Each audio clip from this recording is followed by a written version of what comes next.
আজকে আমি বানাবো মিক্স ফ্রাইড রাইস। তার জন্য আগে আমি প্রথমে চিংড়ি মাছটাতে একটু নুন আর হলুদ মাখিয়ে রেখে দেবো। আর দেবো চিকেনটাতে সামান্য পরিমাণে হলুদ, আচ্ছা নুন পরিমাণ মতো, আর দেবো ভিনিগার অল্প পরিমাণে, আর দেবো সাদা তেল,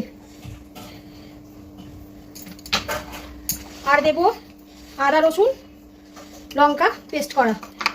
এবারে এটাকে আমি ম্যারিনেট করে রেখে দেবো 2-3 ঘন্টার জন্য। আর লাগছে রসুন কুচি, আদা কুচি, পেঁয়াজ কুচি, ক্যাপসিকাম কুচি, গাজর কুচি। এই যে জলটা গরম হয়ে গেছে, এবারে আমি দেরাদুন চাল 500 নিয়েছি, ওটা আমি দিয়ে দেবো। এটা ধুয়ে জল ঝরানো। এবার এতে আমি নুন দিয়ে দেবো,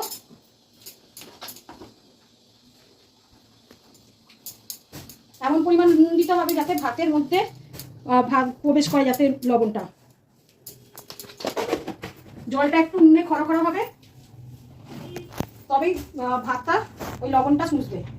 একটু সাদা তেল দিয়ে দিলাম যাতে ভাতের গায়ে না লেগে যায়। আর দিয়ে দেবো ভিনিগার যাতে ভাতটা সাদা হয়।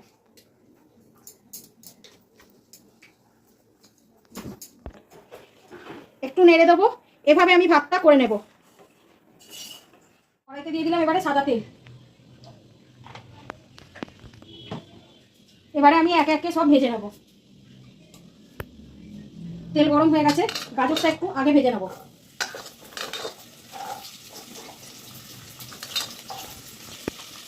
গাজরে সামান্য পরিমাণ নুন দিয়ে দেবো।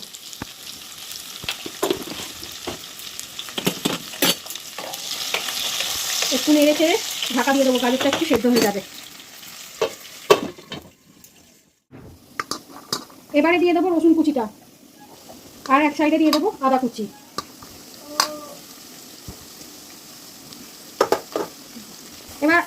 এবার আদা রসুনটাও একটু হয়ে এসেছে, এবার দিয়ে দেবো ক্যাপসিকাম আর পেঁয়াজ কুচিটা একসাথে। এগুলো অল্প একটু আবার নুন দেবো।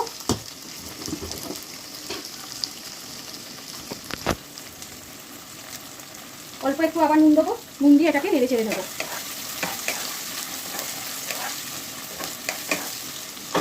এর সাথে আমি দিয়ে দেবো এই চিংড়ি মাছগুলো।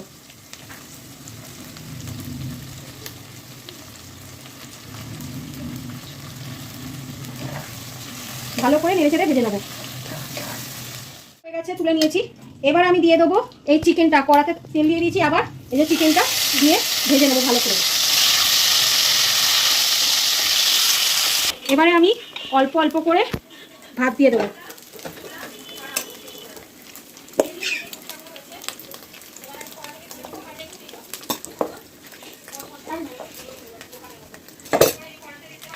এবার আমি নাড়বো চাড়বো। সামান্য করে চিনি দিয়ে দেবো। এবারে দিয়ে দেবো এই ভাজা এটা ভেজিটেবিল আর চিংড়ি মাছ।